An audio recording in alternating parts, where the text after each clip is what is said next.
আজ আমার মেয়ে আমার কাছে জানতে চাইল মানুষ প্রথম কথা বলা কবে থেকে শুরু করে এবং আমরা যে কথা বলি সেটা আমাদের দেহের ভেতরে কোথায় থাকে এবং কথা বলার পরে সেগুলো আবার কোথায় বা হারিয়ে যায়।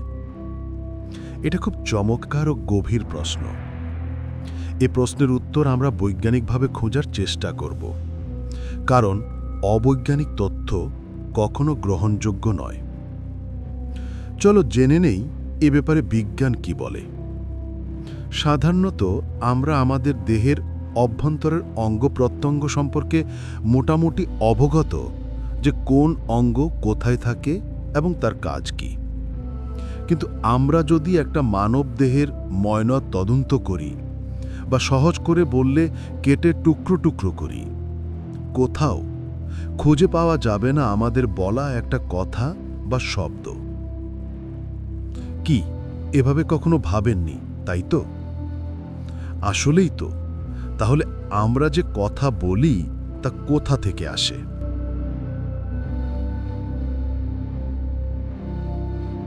মানুষ ঠিক কবে থেকে কথা বলা শুরু করে তা নিশ্চিতভাবে বলা কঠিন।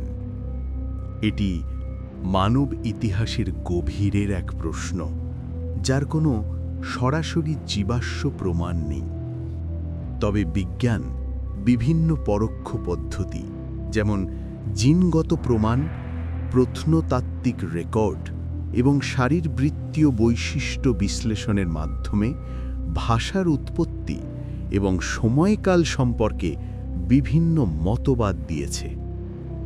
কিছু বিজ্ঞানী মনে করেন 5 লক্ষ বছর বা তারও বেশি আগে নিয়ান্ডারথালদের মতো আমাদের নিকট আত্মীয়দের মধ্যেও কথা বলার ক্ষমতা ছিল কিনা তা নিয়ে বিতর্ক আছে। যদি নিয়ান্ডারথালদের ভাষা থাকে, তবে ভাষার উৎপত্তি তাদের এবং আমাদের সাধারণ পূর্বপুরুষের সময়, অর্থাৎ প্রায় 5.5 লক্ষ থেকে 7,50,000 বছর আগে ধরে নেওয়া যেতে পারে। জীবাশ্ম প্রমাণে 1 মিলিয়ন বছর আগের হোমো ইরেক্টাসের দেহে কথা বলার জন্য প্রয়োজনীয় কিছু শারীরিক বৈশিষ্ট্য ছিল না, কিন্তু 5 লক্ষ বছর আগের নিয়ান্ডারথালদের দেহে তার উপস্থিতি দেখা যায়। আবার কিছু বিজ্ঞানী মনে করেন 50,000 বছর আগে মানুষের কণ্ঠনালী বা ল্যারিংস নিচে নেমে আসার মতো গুরুত্বপূর্ণ শারীরিক পরিবর্তন ঘটে, যা কথা বলার জন্য অপরিহার্য। তা প্রায় 50,000 বছর আগে ঘটেছে। এই পরিবর্তনটি জটিল শব্দ উচ্চারণে সাহায্য করে।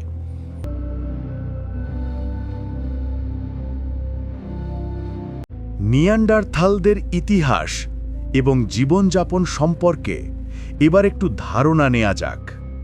নিয়ান্ডারথাল, হোমো নিয়ান্ডারথালেন্সিস, হল আধুনিক মানুষের হোমো সেপিয়েন্সের সবচেয়ে নিকটতম বিলুপ্ত মানব আত্মীয়।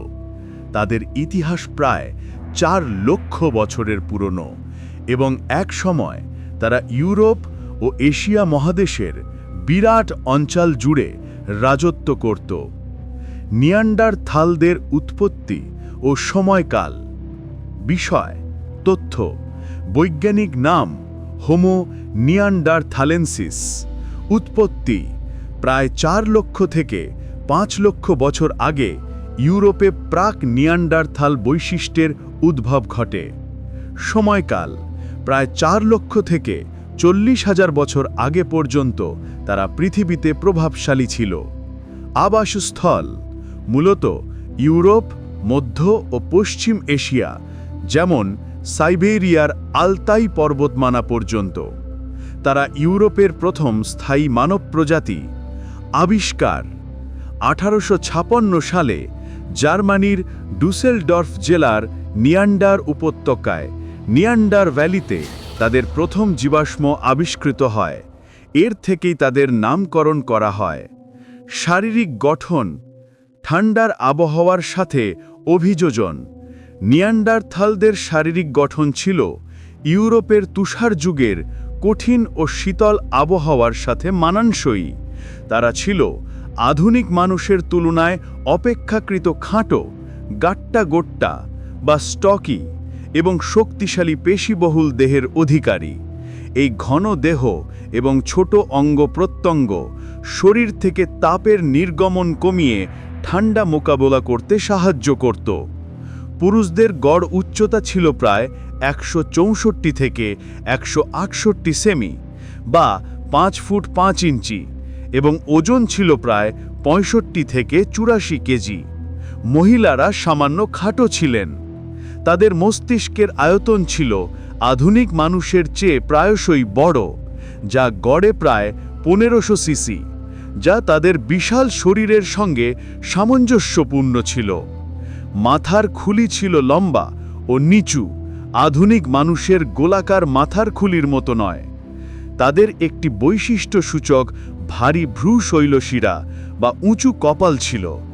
তাদের চওড়া ও বড় নাক ছিল, যা ঠান্ডা ও শুষ্ক বাতাসকে উষ্ণ ও আর্দ্র করতে সাহায্য করত। শক্তিশালী চোয়াল ও দাঁত ছিল। তারা তাদের সামনের দাঁতকে প্রায়শই তৃতীয় হাত হিসেবে ব্যবহার করত, যা দিয়ে খাদ্য বা অন্যান্য বস্তু কাটত। জীবনযাপন ও সংস্কৃতি। নিয়ান্ডারথালদের একসময় আদিম গুহামানব হিসেবে মনে করা হলেও গবেষণা তাদের বুদ্ধিমত্তা ও সংস্কৃতির উন্নত চিত্র প্রকাশ করেছে। তারা ছিল দক্ষ শিকারী এবং প্রধানত মাংসাশী। তারা ম্যামথ, পশমি গন্ডার, বাইসন, বোলগা হরিণ এবং ঘোড়ার মতো বড় প্রাণী শিকার করত। শিকারের জন্য তাদের সতর্কতা ও একে অপরের সাথে সহযোগিতা করার ক্ষমতা ছিল। খাদ্যের জন্য তাদের প্রতিদিন প্রায় 4480 ক্যালোরির প্রয়োজন হতো। তারা গাছপালা, ফলমূল, ছত্রাক এবং জলজ প্রাণীও খেত। তারা মুস্তেরীয় সংস্কৃতি বা মধ্য পুরাপ্রস্তর যুগের উন্নত পাথরের হাতিয়ার তৈরি করত। তাদের প্রধান অস্ত্র ছিল ধারালো ব্লেড ও চাঁচনি। তারা গুহা, খোলা ক্যাম্প এবং পাথরের আস্তানায় বাস করত। তীব্র ঠান্ডা থেকে বাঁচতে তারা সম্ভবত গরম পোশাক যেমন কম্বল বা পঞ্চর মতো তৈরি করে পরত। তারা আগুন ব্যবহার করতে পারত। তারা ছোট ছোট দলে বাস করত এবং এক স্থান থেকে অন্য স্থানে ভ্রমণ করত। নিয়ান্ডারথালরা মৃতদের সজ্জানে কবর দিত এবং কবরের ওপর ফুল বা অন্যান্য বস্তু দেওয়ার প্রমাণও পাওয়া গেছে। এটি তাদের প্রতীকী ও মানবিক আচরণের প্রমাণ দেয়। তারা পালক বা শামুক দিয়ে গয়না বানাত এবং শিল্পকর্মেও দক্ষতা দেখিয়েছিল। তাদের মধ্যে প্রাথমিক ধরনের ভাষার ব্যবহার ছিল বলে মনে করা হয়, যদিও তা আধুনিক মানুষের ভাষার মতো উন্নত ছিল না। তাদের জিনোমে এমন কিছু জিনে যেমন FOXP2 এর উপস্থিতি পাওয়া যায়, যা কথা বলার সক্ষমতার সাথে সম্পর্কিত। তাহলে আমরা ধরে নিতে পারি যে কথা বলার শুরুটা করেছিল নিয়ান্ডারথালরা। অনেক গবেষক মনে করেন ভাষা হঠাৎ করে সৃষ্টি হয়নি, বরং এটি একটি দীর্ঘ বিবর্তনীয় প্রক্রিয়া।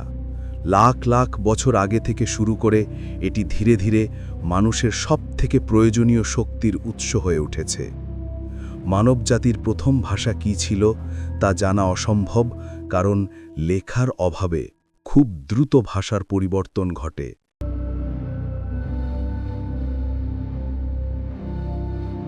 মানব মস্তিষ্কে কথার উৎপত্তি ও তার শারীরিক এবং অ্যাকুস্টিক পরিণতি একটি নিউরোলিঙ্গুইস্টিক বিশ্লেষণ। মানববাচন হল জ্ঞানীয় প্রক্রিয়া, নিউরোবায়োলজি এবং ভৌতবিজ্ঞানের এক অভূতপূর্ব সমন্বয়।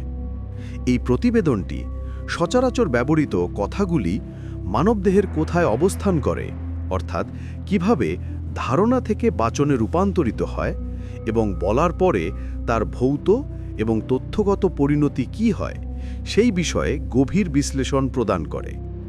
কথা কোনো স্থির সঞ্চিত তথ্য নয়, এটি একটি তাৎক্ষণিক বহুস্তরীয় জ্ঞানীয় মোটর প্রক্রিয়ার ফল। বাচনের চক্রটিকে দুটি প্রধান ভাগে ভাগ করা আবশ্যক।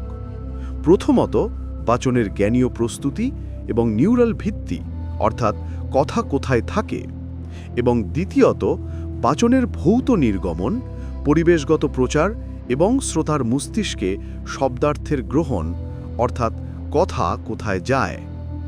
এই বিশ্লেষণ নিউরোলিঙ্গুইস্টিক্সের আধুনিক দ্বৈত প্রবাহ মডেল বা ডুয়েল স্ট্রিম মডেল এবং মনস্তাত্ত্বিক উৎপাদন মডেলগুলির উপর ভিত্তি করে তৈরি।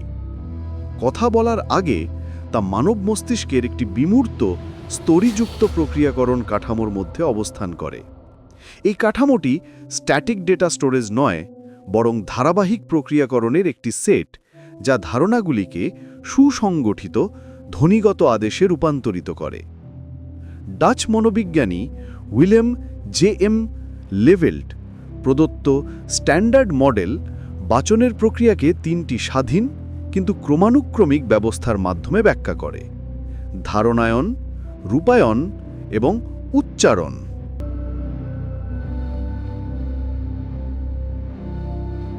কথা বলার পরেই কোথায় যায়? অ্যাকুস্টিক পরিণতি ও গ্রহণ, পোস্ট স্পিচ। কথা বলার পরে তার ভৌত অস্তিত্ব শুরু হয় এবং তা ভৌত বিজ্ঞানের নিয়ম দ্বারা শাসিত হয়। এই প্রক্রিয়াটি ব্যাখ্যা করে যে কথাটির অ্যাকুস্টিক শক্তি কিভাবে ক্ষয় হয় এবং কিভাবে এটি তথ্য হিসেবে পুনরায় মানবদেহে প্রবেশ করে। মহাকাশে শব্দের প্রচার ও শক্তির ক্ষয়, ডিসিপেশন। কথার তাৎক্ষণিক পরিণতি হল বায়ুমণ্ডলে তার শক্তি হারানো। শব্দ তরঙ্গের ভৌত জীবনকাল অত্যন্ত ক্ষণস্থায়ী। ইনভার্স স্কোয়ার ল। শব্দ তরঙ্গ যখন উৎস থেকে গোলাকারভাবে প্রচারিত হয়, তখন এর শক্তি ক্রমাগত বিস্তৃত তরঙ্গমুখের পৃষ্ঠতলের ওপর ছড়িয়ে পড়ে। ইনভার্স স্কোয়ার ল অনুসারে মুক্ত ক্ষেত্রে উৎস থেকে দূরত্ব দ্বিগুণ হলে শব্দের তীব্রতা 6 ডেসিবল বা ডিবি হ্রাস পায়। এটি নিশ্চিত করে যে কথাটির ভৌত অস্তিত্ব দ্রুত দুর্বল হয়ে পড়ে। বায়ুমণ্ডলীয় শোষণ। বাতাসের কণা এবং আর্দ্রতা শব্দ তরঙ্গের শক্তি শোষণ করে নেয়। পরিবেশগত মিথস্ক্রিয়া। একটি আবদ্ধ স্থান শব্দের প্রচারকে জটিল করে তোলে। ঘরের দেওয়ালগুলি নোংরা আয়নার মতো কাজ করে, যার ফলে শব্দ তরঙ্গ বারবার প্রতিফলিত হয়। Early reflection. এগুলি শব্দের অনুধাবনকে উন্নত করতে সাহায্য করে। Late reflection. এগুলি গোলযোগ তৈরি করে, এনার্জেটিক অ্যান্ড ইনফরমেশনাল মাস্কিং এবং শব্দের মানার্থগত বোধগম্যতাকে বাধা দেয়। কথার ভৌত শক্তি অ্যাকুস্টিক এনার্জি হিসেবে দ্রুত দুর্বল হয়ে যায় এবং বায়ুমণ্ডলে মিশে যায়। এই প্রতিবেদনটি নিশ্চিত করে যে আমরা যে সকল কথা বলে থাকি তা মানবদেহে কোনো একক স্থির স্থানে সঞ্চিত থাকে না, বরং এটি একটি অত্যন্ত সুসংগঠিত, গতিশীল এবং বিমূর্ত প্রক্রিয়াকরণ কাঠামোর মধ্যে বিদ্যমান থাকে। কথা বলার আগে তা মস্তিষ্কে থাকে একটি স্তরিত জ্ঞানীয় কাঠামো হিসেবে। ধারণা থেকে অবাচনিক বার্তা, কনসেপচুয়ালাইজার, লেম্মা নির্বাচন, লেক্সিক্যালাইজেশন, মরফিম ও ধ্বনিম এনকোডিং এবং সবশেষে মোটর আদেশ, ব্রোকা বা এফএটি। কথা বলার পরে তার পরিণতি, ভৌত পরিণতি। কথাটি ষড়যন্ত্রের মাধ্যমে শব্দ তরঙ্গ হিসেবে নির্গত হয় এবং ইনভার্স স্কোয়ার ল মেনে দ্রুত বায়ুমণ্ডলে তার অ্যাকুস্টিক শক্তি হারায়। তথ্যগত পরিণতি।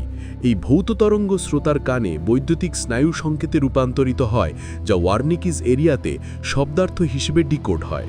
কথাটির চূড়ান্ত গন্তব্য হল শ্রোতার দীর্ঘমেয়াদী স্মৃতি ব্যবস্থা, যেখানে আবেগীয় নিউরাল কাঠামোগুলির অর্থাৎ অ্যামিগডেলা এবং প্রিফ্রন্টাল কর্টেক্সের মাধ্যমে এটি একটি স্থায়ী এবং প্রভাবশালী ছাপ ফেলে। এক কথায় বলতে গেলে মানব বাচন হল জ্ঞানীয় পরিকল্পনা, মস্তিষ্কে শারীরিক নির্গমন ষড়যন্ত্রে এবং তথ্যগত ধারণ শ্রোতার মস্তিষ্কের স্মৃতিকেন্দ্রে সমন্বয় গঠিত একটি চক্র। কথাটির ভৌত জীবনকাল ক্ষণস্থায়ী, কিন্তু তার তথ্যগত এবং মনস্তাত্ত্বিক প্রভাব দীর্ঘস্থায়ী। ভিডিওটি ভালো লাগলে সাবস্ক্রাইব করতে ভুলবেন না। আজ এ পর্যন্তই। সবাই ভালো থাকবেন। দেখা হচ্ছে পরের ভিডিওতে। আর হ্যাঁ, পরের ভিডিওটি কোন বিষয়ের ওপর বানানো যায় কমেন্টে জানাতে ভুলবেন না। Bye bye.